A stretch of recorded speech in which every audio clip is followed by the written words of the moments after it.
Welcome to the Candidates Forum sponsored by the Chino Valley Chamber of Commerce. The forum is being filmed tonight with funding generously provided by the Chino Valley Chamber of Commerce and our sponsors. The purpose of this forum is to allow voters an opportunity to learn more about candidates running for office. This evening, we are here to meet the candidates running for Chino Hills City Council. Our goal is that the information provided this evening will assist voters in making more informed decisions as they cast their votes. My name is Will Fleet. I'm publisher of the Champion newspapers and board member of the Chino Valley Chamber of Commerce. I have the privilege tonight as serving as your moderator. Zeb Wellborn, the president of the Chino Valley Chamber of Commerce, will serve as timekeeper. The format for this evening includes a 2-minute opening statement from each candidate, followed by a question and answer session. Each candidate will then be given 2 minutes for closing statements. 4 candidates are running to serve on the City Council this year, and we are fortunate to have all 4 of them here this evening. I would like to now introduce the candidates in the order they are seated. The candidates drew numbered lots earlier this evening to determine the seating assignments. And the candidates are, on the left side of the stage, Sabir Taki. Next is Tyler Shields. Jim Gallagher, and Mr. Art Bennett. We would also like to thank our sponsors for our candidates forum and the Chairman's Circle sponsors for your support to help facilitate our candidates forums.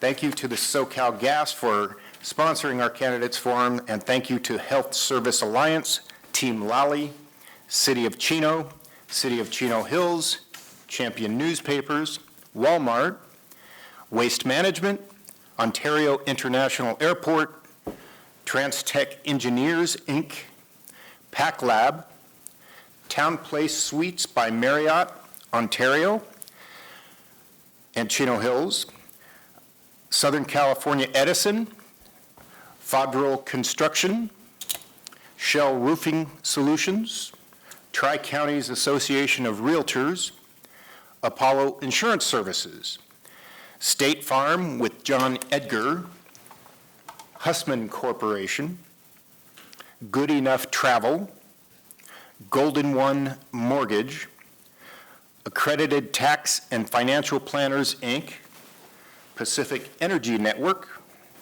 Sycamore Academy, Chino Hills, KB Real Estate, and Chino Commercial Bank. So, on with the show. The opening statements can be 2 minutes or less. Our timekeeper will keep you informed of the time remaining via the blue, green, yellow, and red cards. The blue card indicates there are 60 seconds remaining. The green card means 30 seconds are remaining. The yellow card means 10 seconds are remaining.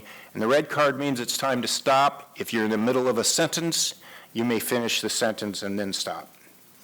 So let's get on with the opening statement. So, Mr. Taki, you are first. Hello, everyone. Good evening. My name is Sabir Sayed Tasmir Taki. I am currently running for Chino Hills City Council, as mentioned earlier.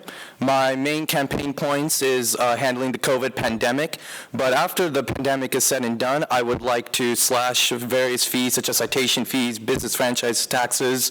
I would also like to improve the technological infrastructure of Chino Hills, which, for example, would include using cryptocurrency to pay for city bills. I would also like to push the city further to more renewable or alternative forms of energy, such as nuclear energy. Thank you.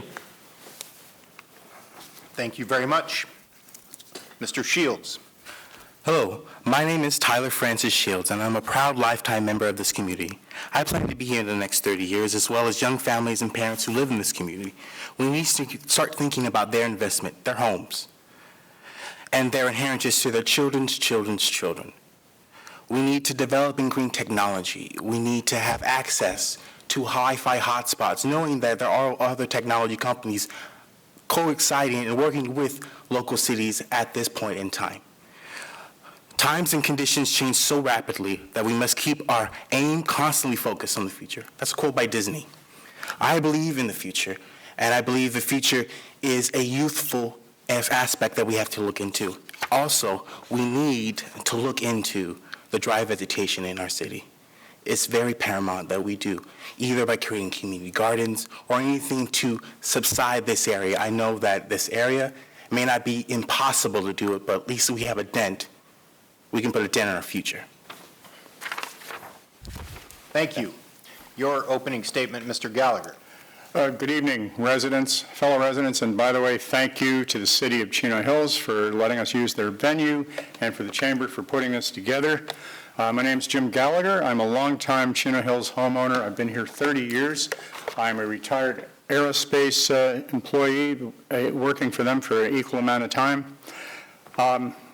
For me, the issue in this city is continuing to improve our quality of life.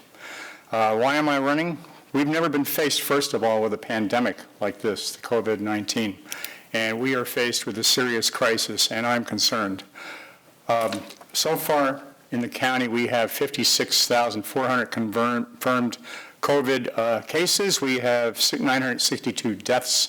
The city of Chino Hills, 1,186 cases and 10 deaths. So we've been doing a little bit better than the county. In addition to this, the Board of Supervisors has devoted $30 million to help our small business because I am concerned about our small business and making sure that they stay afloat.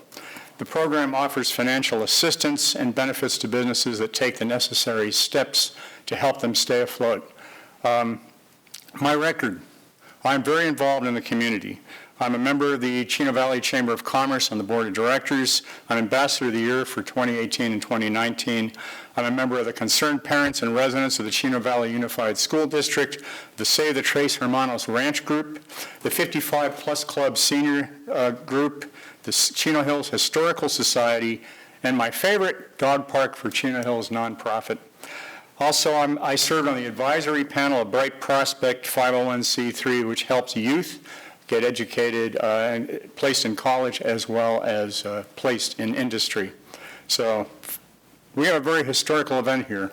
First year that we are running a district-based election and also at the same time faced with a serious crisis like this pandemic. Thank you. Thank you. Mr. Bennett, your opening statement. Thank you very much. My name's Art Bennett. I'm the current mayor of Chino Hills. This is my 12th year on the city council and third term as your mayor. This is after serving 14 years on the planning commission. I've served this city for 26 years. That's 1/2 of my adult life, over 1/3 of my entire life. I am not a politician. Rather, I am a servant of the people. I'm a husband of 53 years to my wife, Nikki. I am a father of 2 adult sons. I am a grandpa to 6 grandchildren and 3 great-grandchildren, and I'm a very proud Vietnam War veteran. This is the person who serves all the residents of Chino Hills, not just District 3. I look around our beautiful city and I see all the things I had the honor in helping to develop, all the things that make this city the place we love and call home. Now, I would ask each of you watching this forum to look and listen to each of us as we speak as though this were a job application or a job interview. You are the person that owns the company, the residents of Chino Hills District 3. It is your responsibility to hire or elect the council representative to serve you for the next 4 years. This should not be based on should be based upon who is the best qualified to hold this position, not based upon campaign ads, not based upon what ifs or rather what has each of us actually accomplished for you. Well, sit back and listen carefully to our knowledge of your city and listen carefully to the promises made and choose who you believe can deliver, and then you will be prepared to make an educated and informed decision. Thank you. Thank you very much to each of you. It's now time to move on to the question and answers part of the program. To ensure candidate responses, the candidates have not received advance notifications of the questions that will be asked this evening.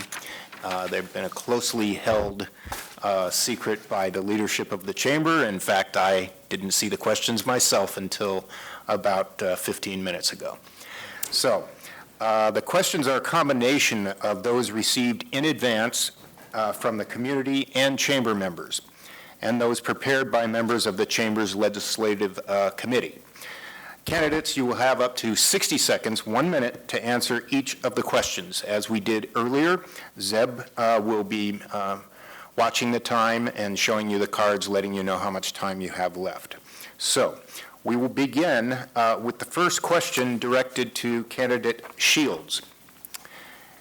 The question is, what are the top 3 issues facing our city in your mind, and how would you address them?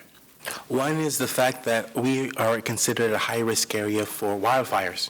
That's my first running for, or the reason I'm running for. The second reason is the fact that if we take community gardens and add that value to small businesses by actually having a general revenue stream between small businesses and local gardens that are grown within the community, we can create money to go back into the revenue of our city. The third is, I also want to help fellow academic students. I'm a current graduate student at Azusa Pacific University, and I want to be able to help other graduate students, bachelor's students, and even PhD students in our community. Thank you very much, Mr. Shields. Mr. Gallagher, same question. The top 3 issues to me, first of all, is a city council and city government that's responsive to the residents and their needs. City government exists to support the residents and to listen to them and to respond accordingly and find solutions. The number 2 issue is the current crisis. How are we going to handle this pandemic moving forward? It doesn't look like it's getting any better. In fact, it looks like we are facing a resurgence of this pandemic, and as a result, the associated economic malaise that's also going to be occurring. I think the city needs to be looking towards sources of revenue even outside the city, because we have lost a lot now. Most of our funding comes from recreation and fees. The third is, I think the city should be looking forward to the next 10 years and what's our place in the county, which is developing rapidly. Sorry, thank you. Thank you very much. Mr. Bennett, 3 top issues. All right, thank you. Obviously, our current situation with COVID-19, it has necessitated that we start thinking outside the box. I'm the first mayor that has ever run city council meetings by Zoom. We are constantly staying on top of revenues and expenses due to the fiscal impacts of COVID-19 on our city and our residents. That would be the first item. We have an outstanding issue of landscaping and lighting. It's another thing that has to be addressed. We have had subsidies that keep going up and up and up. It could be as much as $5 million in 4 years if we don't address it. So I want to do that. And third, because of that economic impact on our residents, it's very important for us to support small business. I'm proud to say that we, this last week, delivered $5,000 checks to 7 businesses, small businesses within our city, that will hopefully help them keep their head above water during their fiscal impact. And it will, 2 of them cried when we did it. So thank you very much. Thank you. Mr. Taki. Thank you very much. As my other opponents have said, my number 1 main issue is right now the COVID-19 pandemic. Not only do we have to come together as a city and as a community to defeat the virus, but we also must look forward to what will happen ahead of the virus, what will happen post-COVID. Number 2 is probably the lack of internet connection in a lot of the city. I know near Chino's Parkway, near where the El Pollo Loco is an absolute dead zone. We need to improve upon that. And number 3, which I am very passionate about, is the topic of climate change. Climate change is probably one of my generation's most pressing concerns. Thank you very much. Thank you all. We'll move on to question number 2, and we will start with Jim Gallagher. The question is, how will you help small businesses recover from the economic impact of COVID-19? Mayor Bennett mentioned it just now. One of the things are the small business grants that the city is applying, $5,000, but that's not enough. You have to be a certain type of business to qualify for that in the low-income brackets. I've been looking to the federal government for assistance. I'm going to be encouraging the passage of the HEROES 2 Act. I have input to our local congressman to try to ensure that that's going to happen. I looked into it and found out that, in fact, $22 million can come to the city of Chino Hills directly, if that passes, to help them manage and help our local businesses. And in fact, there's an equal amount that is planned to be given to small businesses. So we need to make sure that gets passed. I think the role of city council as well as the county government is to, in fact, exert influence at the federal level to get all the help we can right now during this virus. So thank you. Thank you. Mr. Bennett, small businesses, COVID-19. Yes. As I answered in my first question, it was my third most important, and that's not really necessarily third most, but to help small business, we have looking into grants. We received, the first grant was about $249,000, of which we only received a small amount of applicants for that. So rather than providing $2,500 grants, we as a council voted to give those first applicants $5,000. We have another almost $500,000 that's sitting in the wings, just waiting for us to be able to identify other businesses, and we're trying to expand the number of employees that those businesses would need to have to qualify. The current one is 5 or less, so we're going to try and up that to 20 or 25 employees so that we can possibly help more businesses with a real needed shot in the arm financially. Thank you. Thank you. Mr. Taki, small businesses. Yes, what I would personally do is, just like my other opponents, I would like to request help from the state, county, and federal governments. But another thing I would also like to address is to also lower certain fees and taxes so that they don't have to pay as much. A lot of businesses are operating at a loss during this pandemic, and it's unfair to ask for more and more money from them. I would ask for probably a tax cut or tax deference, either permanent or temporary. That can be seen later. However, I would like to stimulate small businesses with tax cuts. Thank you very much. Thank you. Mr. Shields, small businesses, COVID-19. I would like to help small businesses by actually implementing any ways of producing produce. If we were able to sell produce to small businesses, we can generate our own revenue, as well as being able to help promote small businesses helping our local cities and also local city properties, as well as a communication between city officials and small businesses, as well as the communication of actually having grants that are provided by UCLA for arts and being able to provide information for those small businesses to work together with artists as well. I'm done. Thank you. So that brings us to question number 3, and we will begin with Mayor Bennett. What are your views on managing the impact of massive housing development that has led to traffic and other issues in southern Chino Hills? Okay, what most people don't understand about the development that has occurred in southern Chino Hills is that many of those projects that were pre-approved prior to cityhood, part of the general or the county-specific plan. They were just waiting on paper, ready to go, waiting for the economy to turn around to where they could build these apartments and then actually get them rented out. It has provided some traffic impacts. We are a pass-through city.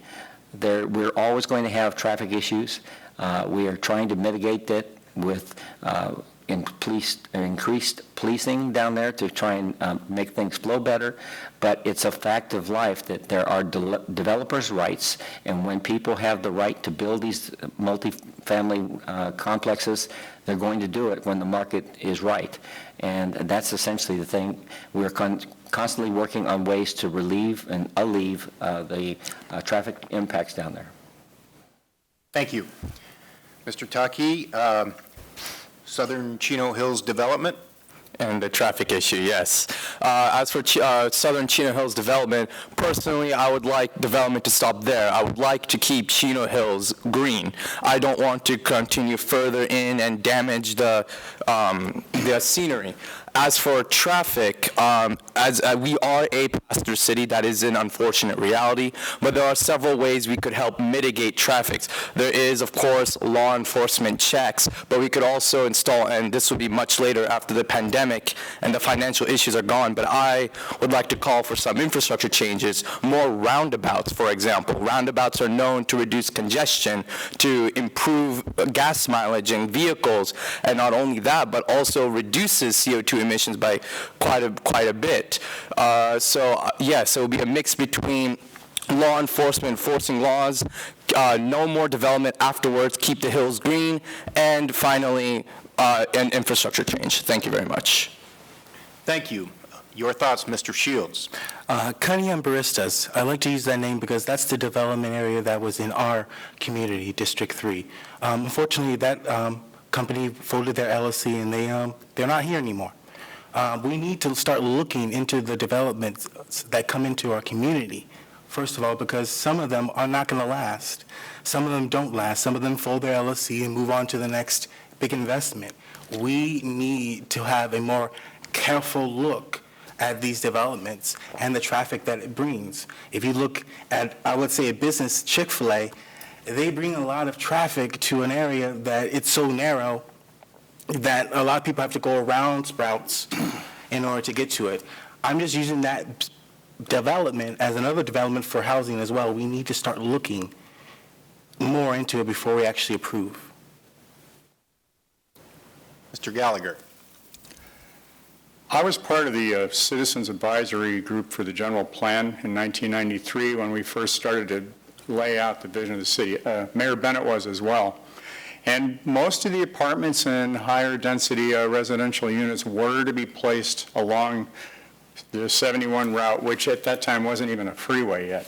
So we did know this was coming, but I don't think what we anticipated was that it would get so congested that the infrastructure would not keep up with the development. In fact, I'm really disturbed by the fact that we've even placed 5 hotels down there. And he's right, some of it was brought in under the specific plan, but I think the role of city council is not to say, this was brought in under the city plan, there's nothing we can do, our hands are tied, which I've heard him say, by the way. Instead, I think our role is to still try to exert influence and make sure that they can help build a better infrastructure, that they can, in fact, meet our needs. So, thank you. All right, thank you all.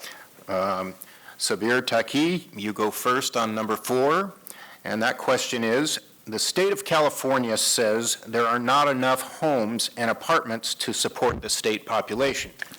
The state is dictating that each city significantly add housing with defined numbers assigned to each city.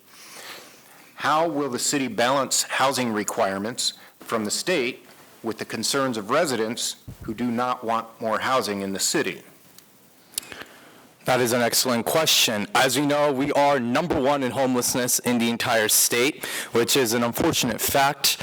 However, I simply do not, I would like to speak with other state officials to tell them, I'm sorry, we cannot accept more housing developments. We already have an enormous congestion problem. We already have too much development. We cannot simply sustain more. And that's all, and that is all. Thank you. Thank you. Mr. Shields. We all live near different areas that have dry vegetation. Carbon Canyon Road has had fires more than 5 times in the past 30 years. We can go to them and ask them, if this is happening, maybe we should back off on developing because we don't want any other areas to be caught on fire due to these areas that might be considered a high-risk area if we develop on them. So if we go back to them and say, what if there's a chance that this area might be considered a high-risk area for a wildfire, maybe that might change their mind about building an area in that, or being developed in that area. That's my time. Mr. Gallagher.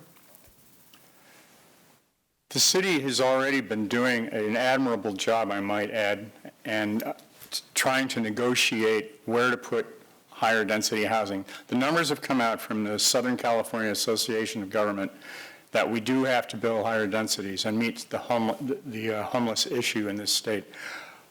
My beef is that we need to be putting this housing where it does not affect our quality of life, where we're not congested, where we're not clustered, where in fact we still enjoy the open space that has been promised to us on the general plan.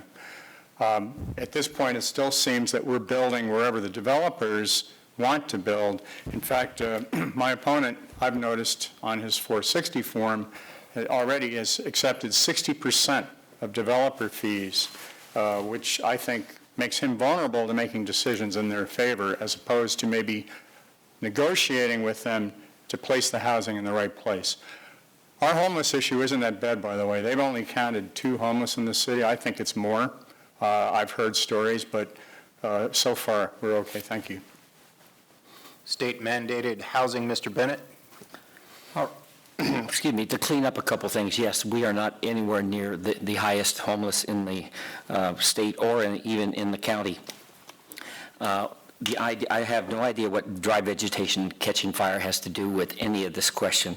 And Jim, so you want to take the gloves off and you want to accuse me of taking money from developers. How about the fact that Tres Hermanos, who you are on their board supposedly, or their association, you were pushing for, if not homes, you were pushing for solar panels to be put in there.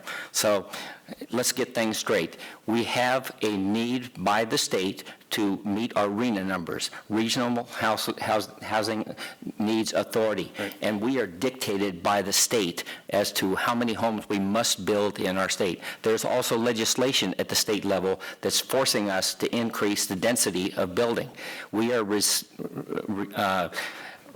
trying to stay away from that as much as we can, but there are state mandates that we have to follow. And so far, we haven't had to adhere to those. Thank you all. We're moving along quite well. Everyone is respecting the time constraints. I appreciate that. We're going to move on to question number 5, which we will start with Tyler Shields. What will you do to get an agreement done between the city and Chino Valley Independent Fire District for the fire station at Pipeline and Soquel Canyon?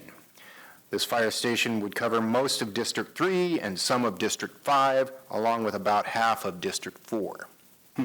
I welcome the development of the fire of the area.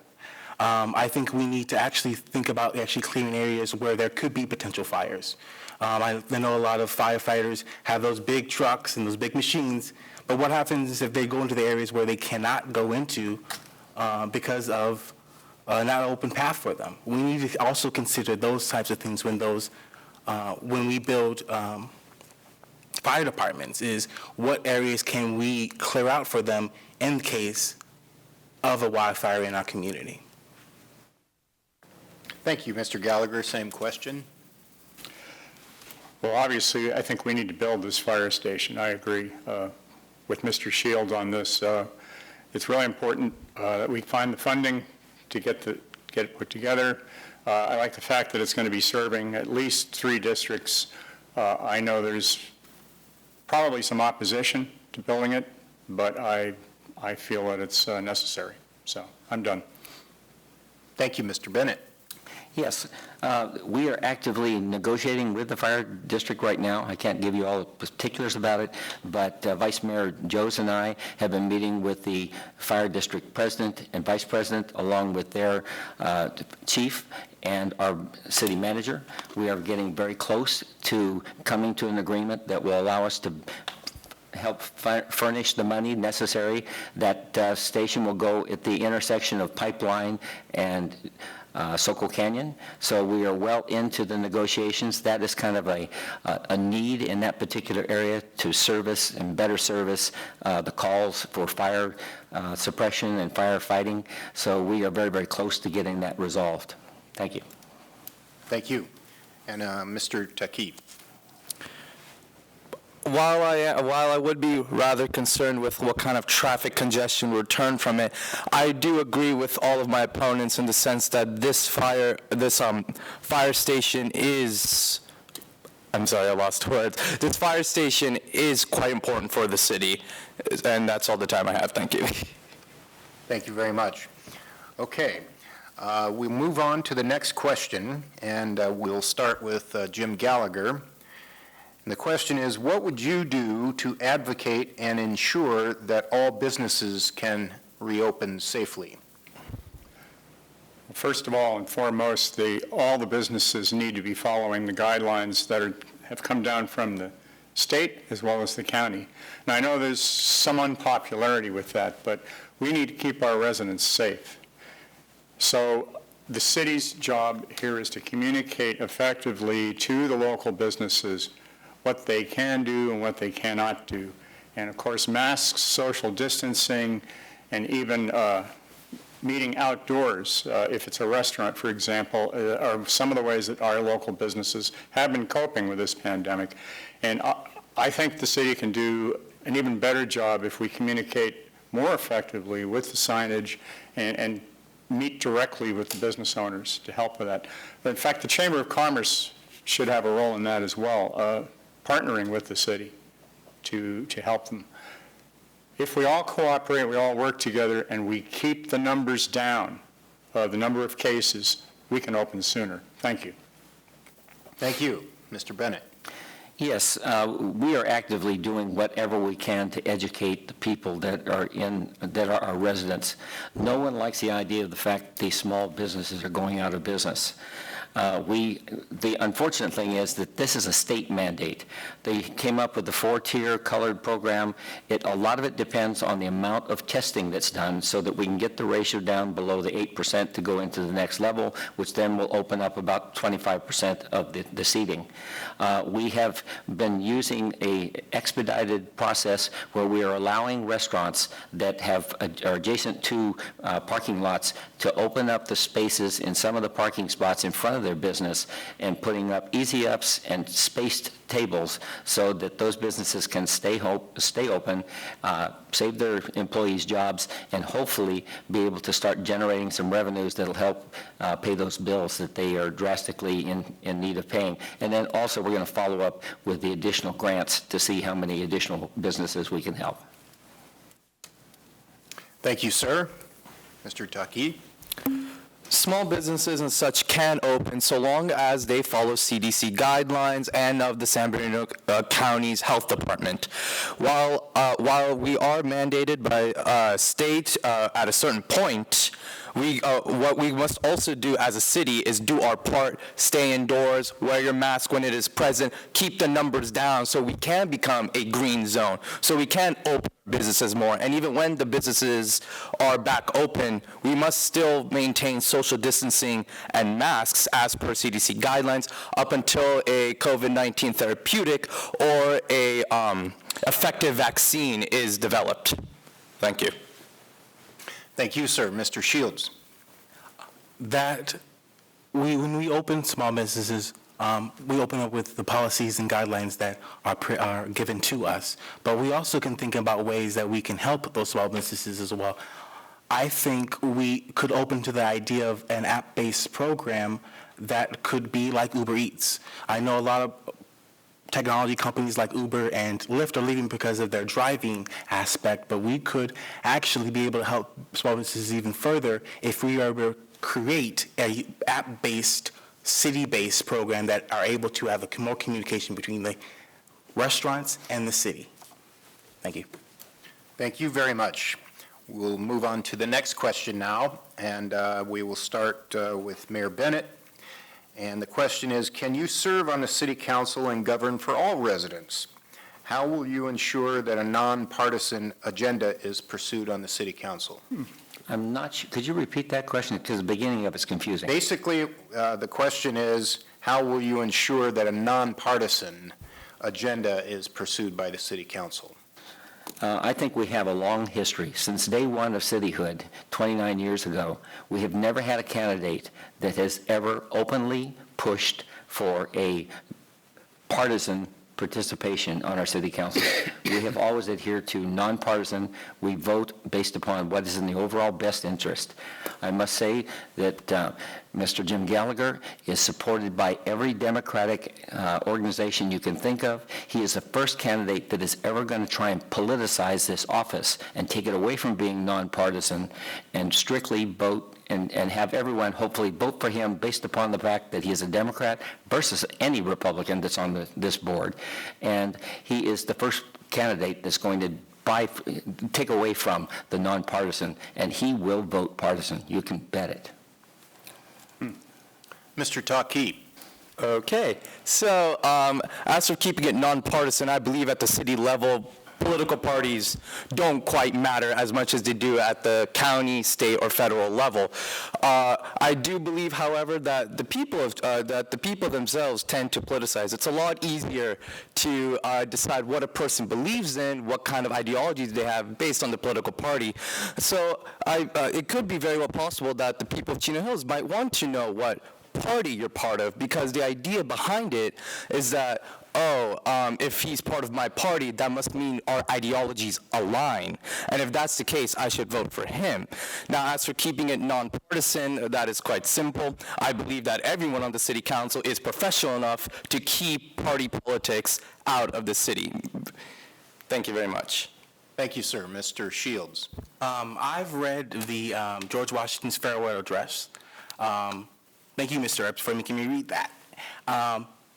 He believed that the democracy is no partisan at all. We should vote who we want, when we want, and if that person is best for our party. Not party, but government. I personally am an independent. So I really don't have any partisans on anything because I am an independent candidate. Thank you. Jim Gallagher. So I beg to differ with Mayor Bennett in terms of my approach to city council, and I won't make this personal, by the way, but when I do go and speak with residents, and they ask me, what political party are you? I always say, this office is nonpartisan. This office represents everybody. I do believe in consensus. I believe that when the city councils make decisions by consensus, it's the best possible decision that can be made. As long as the people on the council feel that their ideas have been heard, as long as they feel that they've been listened to and that they're understood and they listen to the other people on the council, I believe that's the best decision. That's what real democracy is. And what political party one belongs to, in which I might add you are a Republican, Art, should not really matter when it comes to the activities up here on the days.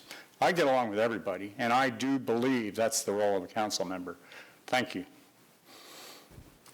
Thank you. We'll move on to the next question now, and Sabir Taki is the first, and the question is, what ideas do you have to bring revenue to the city? To bring more revenue into the city?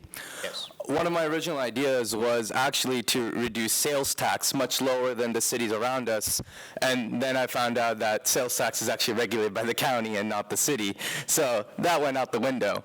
However, I do believe other ways to increase revenue would be to, once again, as I mentioned before, reducing taxes so that even with the remaining revenue they have, it's not decreased due to city funds, meaning more revenue for the person. Thank you. Thank you. Mr. Shields. I think when thinking of bringing in revenue, we have to think forward to the future, being able to have people who don't have access to tablets, computers, be able to rent out equipment through local community centers that we can establish, having people be able to access maybe a Wi-Fi personal Wi-Fi provided by the city, because of the fact that there are tech companies that are working with cities to bring Wi-Fi into rural areas, like some of the areas in District 3. We need to start thinking about the future, because the future is really now. Thank you, sir. Mr. Gallagher. So main sources of revenue in any city, first city of Chino Hills, for example, the biggest source of revenue is our property taxes. And then from there we have sales taxes. And the city's been very good, I believe, at bringing in revenue through fees and permits, but that's gone by the wayside with this virus pandemic. Reducing taxes is a possible solution, but then it does hurt sometimes the operation of the city. So you have to take that into consideration as well. I believe that we could help our small businesses by adjusting permits and adjusting fees, and in fact encouraging more small businesses and what I would call businesses that like to participate in day events, and issuing them permits for that. We might actually enjoy more participation and actually bring in more revenue as a result. For example, my dog park group, I'll tell you next time. Thank you. Thank you. Mr. Bennett, more Yes. revenue to the city. Yes, as the council, we're constantly looking at what will bring more revenue. It just so happens that at this election coming up, we have Measure M, which is going to be on the ballot. It deals with TOT, Transient Occupancy Tax. We are proposing, the entire council has supported this, we're proposing an increase from the current 10% that we receive up to 12%. People don't understand. They think we're an affluent community. We get 1% of the sales tax. We only receive 4% of the property taxes that are collected. With this 12%, this additional 2% in the TOT will generate an additional approximate $260,000 a year. So we are on top of this. We are looking at every viable thing that does not come out of the pockets of our residents, but those that visit the city. Our Shop Chino Hills First is let people come in, spend their money, and we, as a community, don't have to provide too many city services for those people that are visiting and spending their money, and therefore, we're raising revenues. Thank you. Thank you. And now we move on to the next question. And first at bat on this one is Tyler Shields. And the question is, would you make any changes in the city's relationship with the county sheriff's department? And if so, why?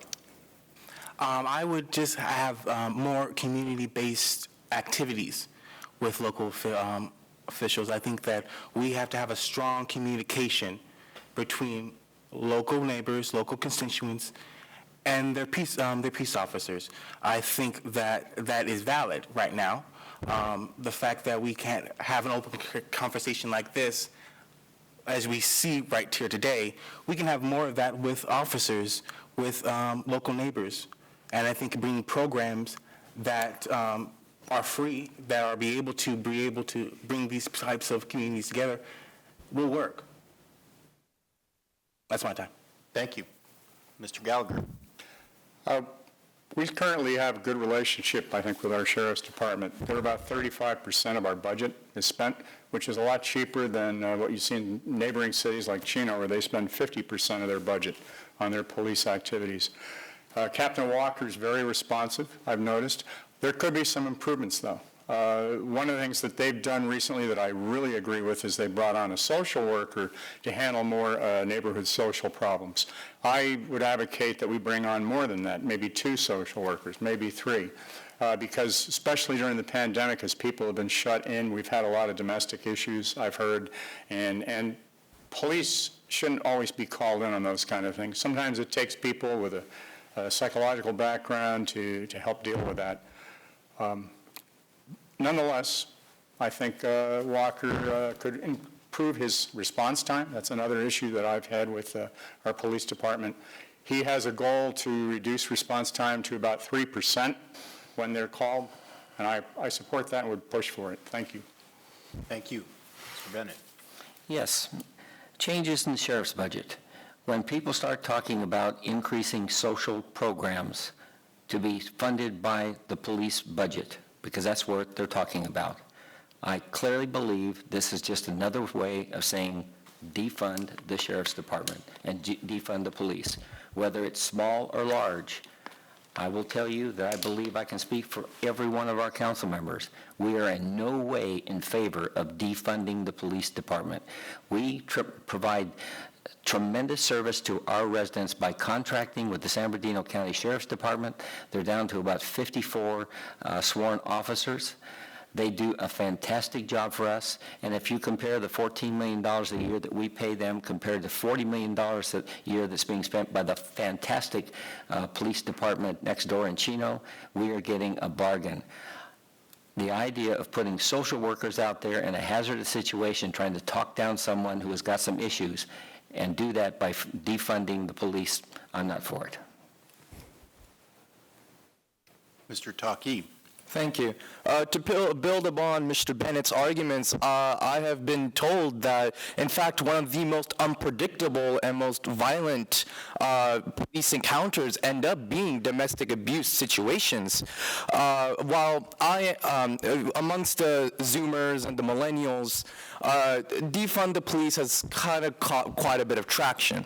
However, and I will greatly assure you that if I was elected onto city council, that I am opposed to defunding the police. I would not reduce the police budget in any way, shape, or form. And I believe that the San Bernardino County Police Department has done an incredible job with protecting the city. I haven't seen many complaints, no excessive force, nothing of the sorts. If it were to ever arise, which I hope it does not, I do not believe it will, then we will address it as such. But I do not believe that defunding the police is the answer. Thank you very much. All right, thank you. We move on to the next question, and Jim Gallagher, you will lead us off on this one. Question is, the County of San Bernardino has labeled systemic racism a pandemic. What role does the city of Chino Hills have in addressing systemic racism? Thanks for asking that. The County of San Bernardino is the first county in the state to declare racism systemic. That's recognizing that we have a form of institutional racism in this society that many times goes unnoticed, except for the people that are experiencing it. I was very pleased to see that our supervisors sat down with people in the community and recognized this, and they've added it to the county charter, in fact. I approached the city council right after that happened and asked if we could pass a resolution right here in the city of Chino Hills to also recognize that systemic racism is a health problem that we should be dealing with and recognize and aligning with it. I think it would go to ease tensions. It would go to ease any misconceptions about how the city feels about its residents. And I'd like to see the city do more in terms of passing resolutions like that to unite with our residents. Thank you. Thank you. Mayor Bennett, systemic racism. Yes, not to avoid the issue, but our city council has been in discussions about this. We have been talking about whether or not it really truly does exist within the city of Chino Hills, to the extent that we should take some sort of an action similar to what the county is doing. At this point, we have not fully vetted that, so we haven't taken a city or city council position on it. It would be premature for me to publicly make my own personal feelings known about this right now, because I think we'd probably be in some sort of violation of the Brown Act. So I can't quote any more than that, but I'm not convinced that we have systemic racism within the city of Chino Hills. Mr. Taki. Well, as a person of color myself, my parents are Pakistani immigrants. I agree with Mr. Bennett. I really don't believe that within the city of Chino Hills there's any level of systemic racism. Now, there might be state level with the current Prop 16 going on, which seeks to legalize affirmative action, which we must heavily oppose, mind you. And if Prop 16 were to pass, I would actually like to have a city in the city of Chino Hills ban on affirmative action and other diversity initiatives as such that values color over merit or character. Thank you very much. Thank you. Mr. Shields. Actually, going back to what Art said about saying that what I said and James said was about defunding the police, what I said was that we need to have more community-based organizations and fields of communication between people who are officers and people in the community, whether they're Jewish, Latino, black, whatever, green, yellow, blue, whatever color you are, we just need to have a strong communication between police officers and local neighbors. And dealing with, going back to racism, I think that's what we need to do. We need to have more communication, whether it's just simply having a community garden. If we do that, we're able to have a big communication between neighbors and their local people or first responders. We just need to have that, just that communication between first responders and their neighbors and the people they serve. Thank you for your time. Thank you. Art Bennett, you are up first on the next one.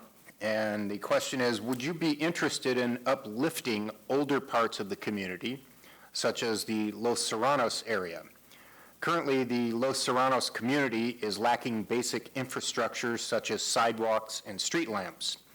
How would you work with other council members to address this? That's not going to be a problem, because we have been addressing that for years. I've been on this council for 12 years. I've spent 14 years on the Planning Commission. Los Serranos, which is basically the core of our original existence in this city. The Los Serranos area and the Sleepy Hollow area through Carbon Canyon were some of our first residents in this city before cityhood. We have spent millions and millions of dollars on infrastructure corrections, sidewalks, lighting, all types of things. In some instances, some of the residents in Los Serranos didn't want all of the things that we proposed to go in there to try and, from our perspective, help them out, because it was going to take away on-street parking for them. The streets were so narrow, if we put in curb and gutter on both sides, you wouldn't have room for 2 cars to go down the street. So we've been addressing it for a long time. We put money in each capital improvement budget to be able to address this, and we are not forgetting them. And Councilman Joes, who has that in his district, I know is acutely aware of that, and he is constantly working with the residents to make sure that they're not forgotten, and we will help them out. Thank you. Mr. Tuckey. Could you repeat the question again, just to make sure I answer all bases? Would you be interested in uplifting older parts of the community, such as the Los Serranos area? Currently, the Los Serranos community is lacking basic infrastructure such as sidewalks and street lamps. How would you work with other council members to address this issue? The first thing I would like to address is I would actually like to hear what people who live in Los Serranos have to say. I didn't mention this earlier, but I do want a social media initiative, much easier to reach out to the city, perhaps a city Instagram page where you can DM exactly what your qualms are, and you can be assured, yes, it will be on the agenda, or we will discuss this. I believe I was born and raised in the generation of social media, so I'm quite familiar with how powerful of a tool it can be.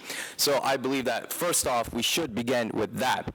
A nice place where people can voice their complaints, including the people of Los Serranos, where they can come and they can let us know, we want this, we want that. Because, yeah, I'm not sure exactly what they would like.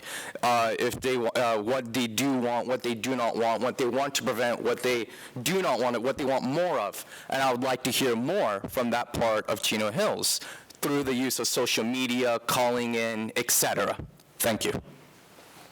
Thank you. Tyler Shields. I have actually 2 family friends that actually live in that area, the Acker family and the used to be the Paulson family that lived in that area. I know what they are concerned about, and it's because of the fact that, like many other properties in our city, the company that built their homes, the LLC probably folded, and they're not able to get any other response from the company that built their home. So they have to either try to go to the city, and with water damage, flooding into people's homes, and the other parts of communities, and I would think definitely Los Serranos has that problem as well, we do need to invoke programs to help them. We need to actually talk to technology companies that can make street lamps that are able to make Wi-Fi signals. That's possible nowadays because we're in the future. So we need to start looking towards future companies that are looking to stay here for a long period of time, more than 30 years. Thank you for your time. Thank you. Mr. Gallagher, Los Serranos. So, yes, the city has in fact been getting block grants to help improve Los Serranos. Probably still not enough in many ways. I've been down there and I've talked to residents, and some of their complaints, just like Mr. Shields mentioned, drainage problems, lighting problems, dark at night, for example. So there's still a lot of things that plague Los Serranos where they need improvements. And it's true, some of them would rather just keep things the way they are. But when we had a community meeting at the Los Serranos Country Club. We had several of them. And I recall standing up and asking the residents, would you be willing to pay a little more money for lighting and landscaping? Because right now there's parts of Los Serranos that do not pay anything to get certain improvements. How many of you would be willing to do that? And a lot of hands went up. I think we have a new generation of residents that live down there that would like to see improvements, and I think we need to continue to do that. Thank you. Thank you. I'll just say as an aside, a shout out to our delivery people who deliver every Friday night to Los Serranos in the dark, and would love to have some lighting to be able to deliver the newspapers. So, Sabir Taki, you're up first on this next one, and the question is, every candidate says they will work to improve business retention. What is your formula to address business retention? Business retention as in keeping businesses within the city and make sure they don't leave, right? Keeping them here or keeping them in business? All right, cool. I already misunderstood one question. I don't want to misunderstand another. So, as for keeping businesses here, like I said, and I've mentioned this several times over this forum, that we should very much not raise taxes on them. I do not believe that is the best way to keep businesses within the city, taking more and more of their money. I do believe that cutting taxes or cutting it enough to a comfortable level where not only does the city have the funds it needs to continue its operations, but the business owners themselves do not feel that they are being gypped or extorted from. So I believe that is the number one way to keep business retention, through tax cuts and ensuring that the business owners are happy. Thank you. Thank you. Mr. Shields. I think there needs to be more communication between the city and small businesses when they need help, and for us as a city to reach out to local religious temples, churches. I had one example. I went to a restaurant, and it was crowded, really crowded, and it was all because they gave a shout-out at a local place of worship. If we look to have communication between these businesses and asking other ways or other businesses to promote them, knowing that they're suffering, I think businesses and other businesses will help them. Pointing case, basically that example about the church that gave that shout out to that small business. Thank you. Mr. Gallagher. So, I mean, business retention is based on their ability to generate revenue, for one, and secondly, to minimize costs.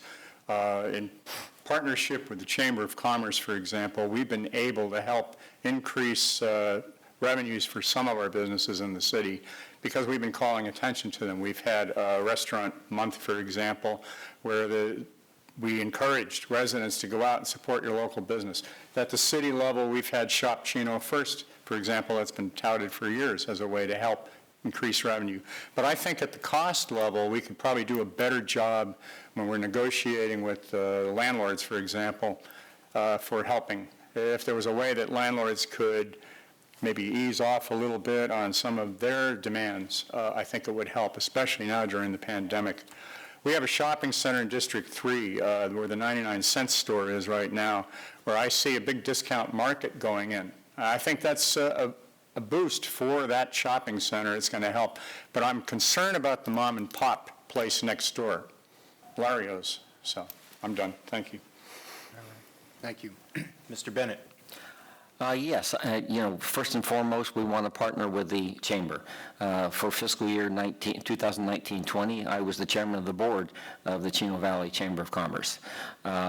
It's a very effective organization full of business owners, and we have had a process here in the city of Chino Hills, Shop Chino Hills First, and we go out at every ribbon cutting that I went to and participated in, bringing in new business. We told them, I made a point of telling them, look, this is only the first part of the equation. We wanted to go ahead and attract you to come, but more importantly, or equally as important, is business retention.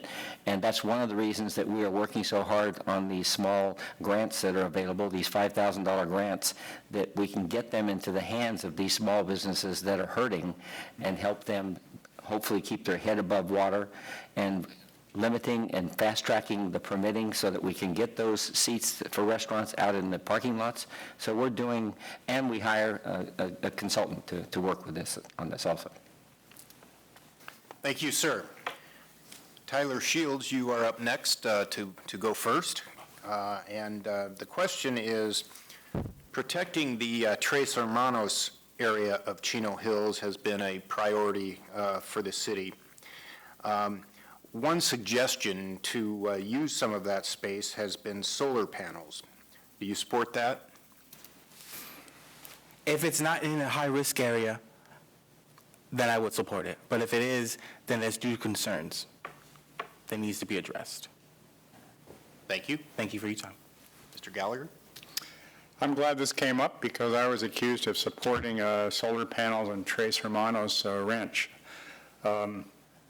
Solar, I think, is something I think the city should first of all be considering for all of its facilities, by the way, just like the school district has done. I think it could greatly reduce our energy costs in this city and help keep some of that down.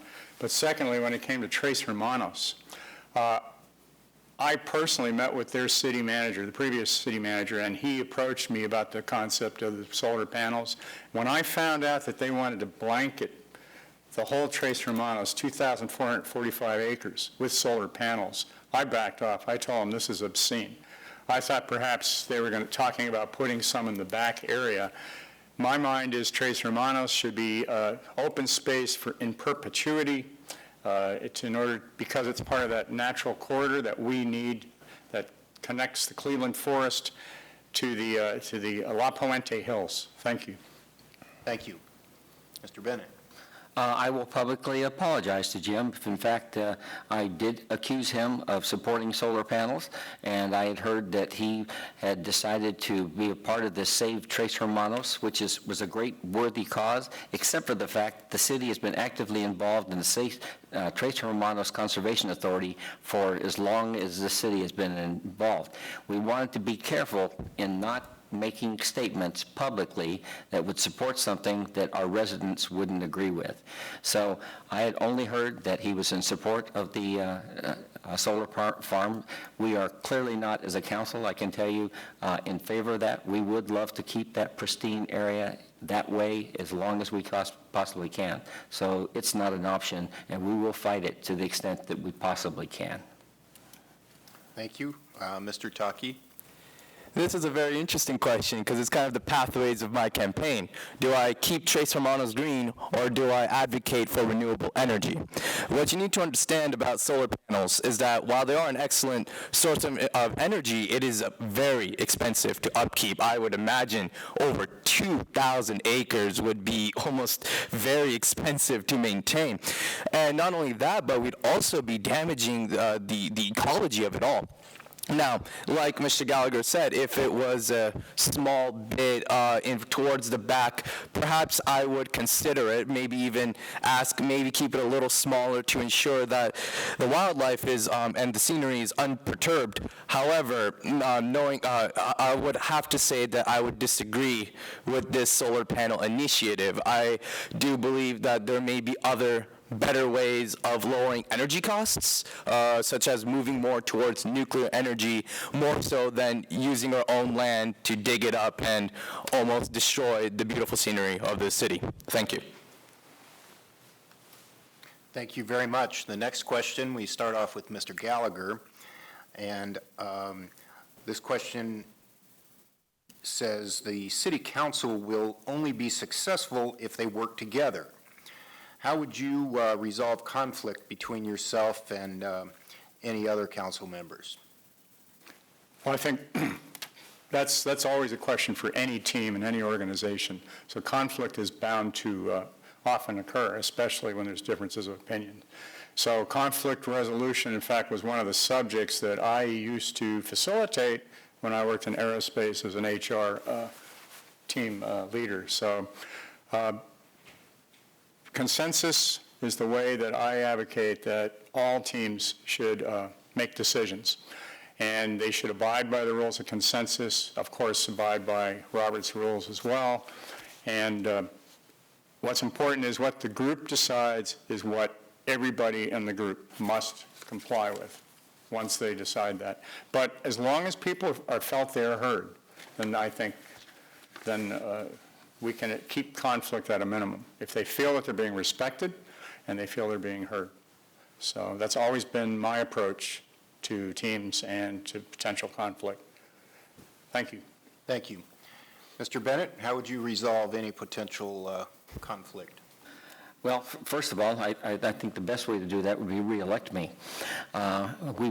We get along very well together. We don't have always the same opinion of things. We don't have always 5-0 votes. We have a very open-minded council. We all play together well, but we don't have the same opinions on every single thing. I think that there's a distinct possibility that if a newcomer comes onto the council and they get confronted with positions they've taken on various issues, none the least of which calling the city council ineffective in the way that they budget things, that's going to be a hard nut to break and a tough thing to deal with, to come in and try and create consensus when you've been highly critical of the existing council prior to getting on board or on the council. That's enough. Thank you. Mr. Taki. Well, actually, I've worked in quite a few customer service jobs myself. One of the most important things is to ensure that everyone is heard. You have all sides of the story. Conflict can be very easily resolved, and I have seen this city council at work. They work like a well-oiled machine. It's like a smooth-running V8, right?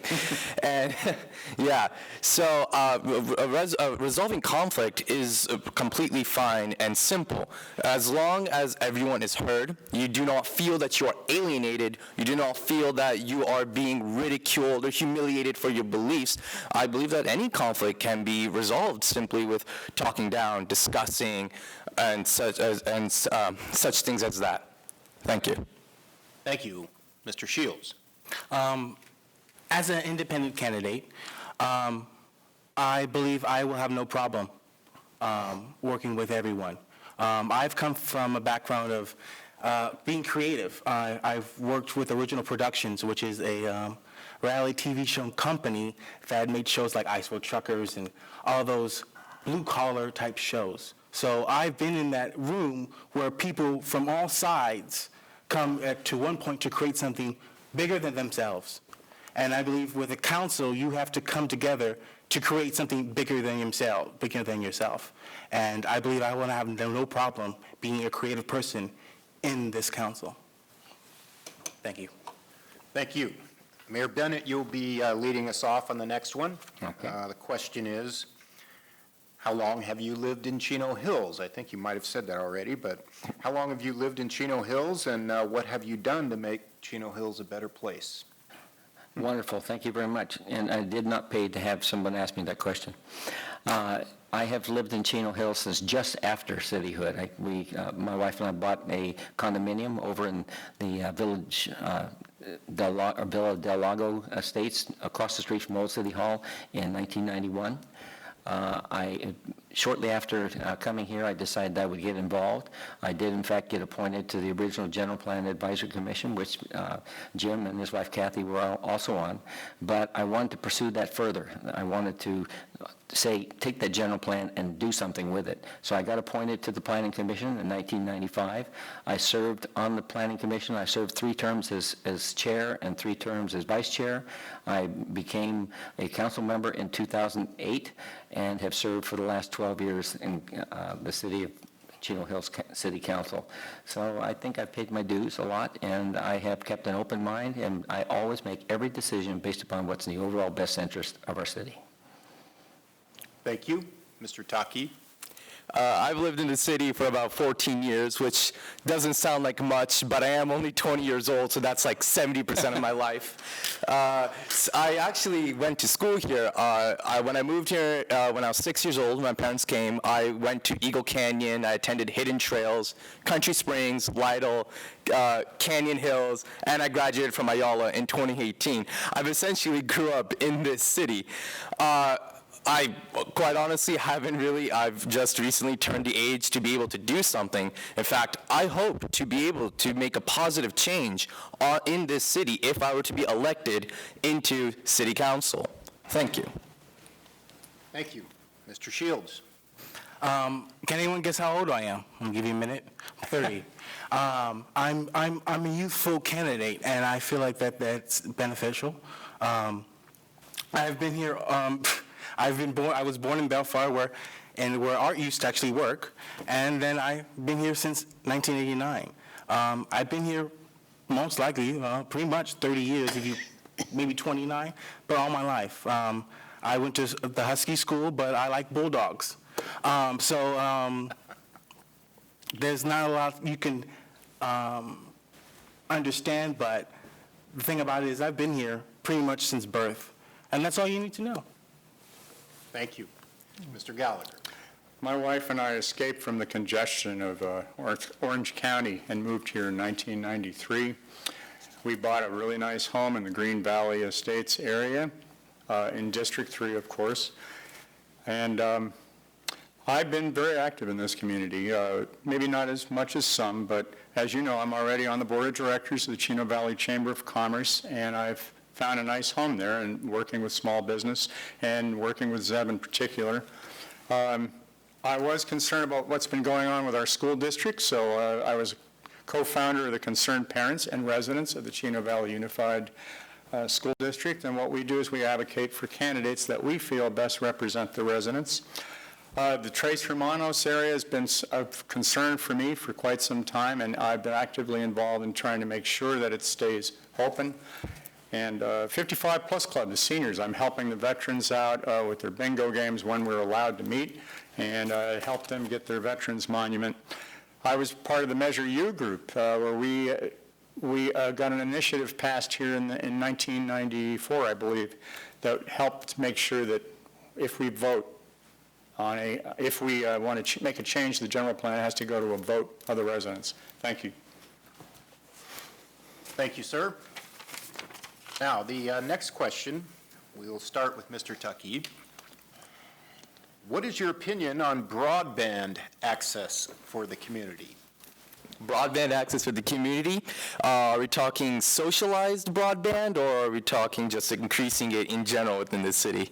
No, capitalized broadband. I don't know. That's just the question. I'm not very much a fan of free policies for the most part, unless it is proven to greatly benefit a population. But as for improving broadband in the city in general, I heavily support that. I drive by Chino Parkway to get to a Lowe's or to the El Pollo Loco, try to get my phone, and it's completely dead. Can't call anyone, can't text anyone, can't check Snapchat and stuff.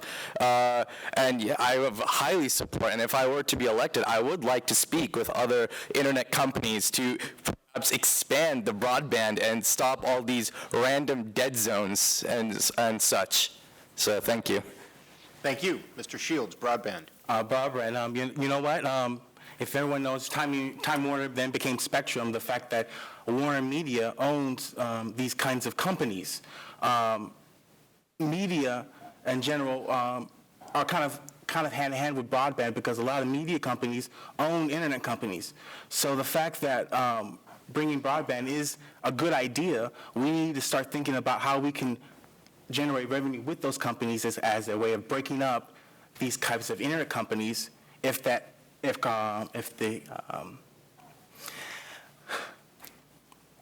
areas of Congress do so, we can capitalize on it even before or after if we just talk to those types of companies and have a communication with those companies and have their ideas and see what they have to implement of ways of bringing broadband or even wireless in it to areas like Chino Hills.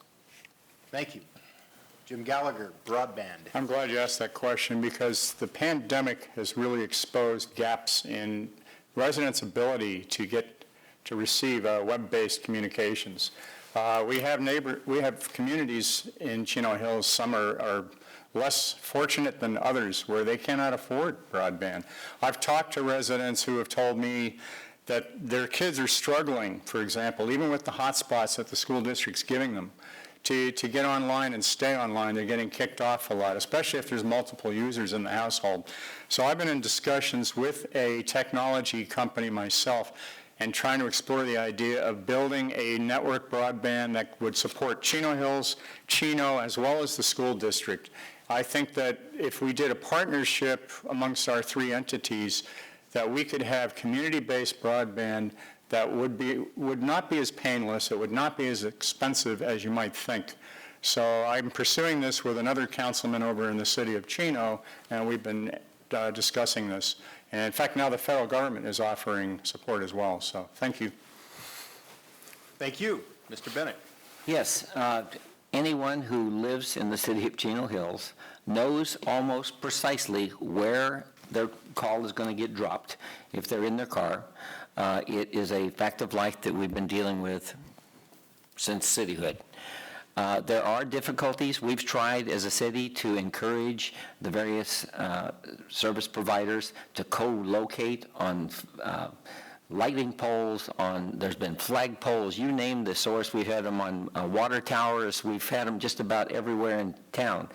There is now some issues with the legislation as to what we can or can't prohibit if a pole is in a public right-of-way, whether people don't want one of these big, ugly poles, and looking out their backyard to it. We don't have any choice about it. But clearly, I would support anything we can possibly do. We have updated our website to try and make that more user-friendly, but there's no excuse for the fact that we really suffer from the ability to connect. Thank you. We're down to the last two questions. The next one, we'll start with Tyler Shields, and it's slightly different for three of you than it is for Mr. Bennett. The question is, as a candidate, what would you do different from the incumbent? And for the incumbent, the question is, if reelected, will you do anything differently? So Tyler, what would you do different from the incumbent? I think we need to have more communication between our local constituents and the city, offering more ways of contacting them through social media, direct messaging through Twitter. Not everyone has Twitter. Some people have Instagram. Not everyone has Instagram. Some people have Snapchat. We need to start thinking about having all platforms under our belt, because people in this crazy world change their mind about going from one social media platform to another. There used to be MySpace, now it's Facebook. You never know, there might be another company that we don't know or might be incumbent. Or that we could build that next company in Chino Hills if we started having more technology-based platforms, classrooms, learning people how to use a Raspberry Pi. Basically, it's like a little computer. So those are the things I would do differently, is bringing technology into the forefront of the city. Thank you very much. We're going to take a right turn here and not... We have three more answers yet. Oh, I'm sorry. That's all I right. apologize. I want to hear what Jim has to say. Yeah, Jim. The question, I threw you guys off track. As a candidate, what would you do different from the incumbent?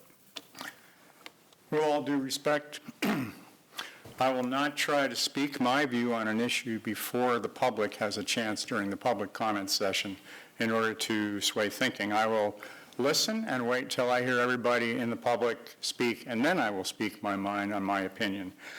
I will show respect for the residents and not refer to them as NIMBYs or people that are against everything every time they come to City Council with an issue. I know sometimes that can be daunting to have people come all the time and complain, and I know my hat's off to the City Council that they have to hear that all the time, but I certainly will not call people NIMBYs or residents against everything. And also, something I think that really does bother me, and this is with all due respect, when a pastor doesn't show to give an invocation at the beginning of the meeting. I do think the role of a city council member is not to give the invocation from the dais, but rather to step down as a citizen if they want to do it and go ahead and speak, at the podium like a resident. Thank you. Thank you. Mr. Bennett. Well, we got to... If re-elected, what would you do anything differently? Well, apparently I need to do a couple things, but I'm not going to respond to those because they are emotional and they're very, very serious thoughts and beliefs that I have. So I would just state that I know a couple things were just aimed at me, and I'm going to defer on those. But I don't know where you get the idea that we called people out in the audience or on live mic or something, NIMBYs and cave people, which was my saying a long time ago. Citizens of virtually everything that are against everything. And the truth of the matter is, when I was on the Planning Commission, we knew that there were people that were going to come up and speak because they wanted to have their piece of heaven. They wanted to put up toll gates in the city to keep people out. I am never disrespectful to anyone that when addressing the council, I give them their due time. And as far as giving an invocation, if we don't have a pastor, I have the opinion from our city attorney that I have every right to recognize and to follow my lead as a Christian and go ahead and give an invocation from the dais. Thank you. For those in the audience who may not have heard that term, although I think it's pretty common, NIMBY is an acronym for Not in My Backyard, and it refers to basically selfish residents of the city who only want things for themselves and not for others. So, I didn't know that. Mr. Tuckey. Okay, so as for what I have to offer, I am, well, a couple generations ahead of Mr. Gallagher and Mr. Bennett, one generation ahead of Mr. Shields. I am born into a whole new millennium, a whole new perspective, a fresh new perspective, a more forward perspective. I really do think that I might have a lot more to bring to the table. Not only am I more younger, more vigorous and such as that, but I also know what the more younger generation would also like to see from the city. I'm more expansive. I could reach the younger crowd, and I could even reach the older crowd sorry, I lost my train of thought there. But yeah, that is my final answer. I'm willing to connect to the younger generation quite easily, and with the older generation and everything in between. Thank you very much. Thank you. And thank you, candidates. We are now down to closing statements. Like I said, we decided not to do that final question. We are running a little bit short on time. So we'll move forward to the final part of the program, which is closing statements. Each of you may take up to 1 minute to make your final statement for the evening. 2 minutes. 1 or 2? I believe it's 2. I am reading from here, but it should be 2 minutes. That's correct. Okay, no problem. I thought for a minute that, screw that. Okay, so 2 minutes to make your final statement. And as before, our illustrious timekeeper here will keep you on track. And so what we'll do is we will start in reverse order of how we started the program tonight. And that means we will start with Mayor Bennett. Closing statement, 2 minutes. All right, very good. Thank you very much. You've heard the replies of a variety of questions posed by those of you that emailed them in. Remember, this is a job interview. Did your individual responses or our individual responses help you form any opinions about who might be the person that you want to represent you the next 4 years as your city council member in Chino Hills District 3? I want to thank and commend both Sabir and Tyler for your interest in wanting to serve our great city. I would just say that every council member who has ever served on our residents has a history of volunteerism, serving our city and its residents in a multitude of volunteer organizations. Again, your desire to serve on the council is commendable. However, it's not backed with any volunteer qualifications, and instead you appear to be relying on your young age as a major difference by comparison to myself and Mr. Gallagher. In the paraphrased words of former President Ronald Reagan, I want you to know that I will not make age an issue of this campaign, and I am not going to exploit for political purposes my opponent's youth and inexperience. I've mentioned this before. It's a strong thing that I need to say. This year, for the first time in history of our 29 years, one candidate has taken a nonpartisan position of council member and is politicizing it and making it all about Democrat versus Republican. They can disagree, but facts are facts. Instead of focusing on who is the best qualified person who has demonstrated contributions to our residents, this candidate offers mere idle promises of things already being accomplished and criticism of everything the current council does to promote safety, quality development, and small business retention affected by COVID-19. As I previously stated, this forum should be like a job interview. I believe my record of accomplishments, my response to all residents, my knowledge and experience of what it takes to lead this city in these unparalleled times, and my unparalleled love for this place we all love to call home, uniquely make me the best candidate for the job. My pledge to you is an unwavering commitment to dedicated service to all. I hope you agree and that you will vote November 3rd for number 1 on your City of Chino Hills Council District number 3 ballot, Art Bennett. And I apologize, I was a little emotional. I would gladly yield additional time to the other. Thank you. Mr. Gallagher, your turn. So thank you. I voice Mayor Bennett's accolades for our two young candidates here. I think it's great. I feel like I'm their age, actually. But getting past this pandemic, I think we need to recognize the 2020 census is going to show an eastward population shift more towards Eastvale and South Ontario. To the south of us, if we negotiate it right, we will see a widening of the 71 freeway to Orange and Riverside counties, and we need to get that right. San Bernardino County is poised for major economic development, especially around the airport region. I think we need to be looking in that direction for opportunities. With the recent presence of Amazon, China Air, QVC, and others, careers in the logistics, marketing, and distribution hubs, along with subsidiary support industries, are going to abound. I want to see Chino Hills become a part of that, and I want to see it still maintain open space like Tres Hermanos and keep our vision. To the west, Diamond Bar has also updated their general plan, I might add, and they're going to become a major competitor for tax dollars once the 5760 confluence is opened up. We will be a sandwich community, and we need to continue to retain our residents, businesses, and be the innovative destination community we are striving to be. We can be number 1, not just 38. And by the way, number 3, residents, is my magic number. My birthday was the 3rd of this month. This district is number 3. I'm number 3 on the ballot. So vote for me in District 3. Thank you. Thank you. Mr. Shields. I can't take a blind eye to the city's dry vegetation, knowing that District 3 is near Carbon Canyon Road, which has burned more than 5 times in the past 30 years, and one evacuation within my lifetime. That's right. From District 3, which is close to that very same canyon, Carbon Canyon Road. I'm not trying to make this an age issue because my mother's 60-something young. So I'm not looking to make any age an issue. So that said, knowing that this woman has accomplished many things in her time, including a master's degree, which 3 of our candidates have achieved higher education, and I don't know about arts education.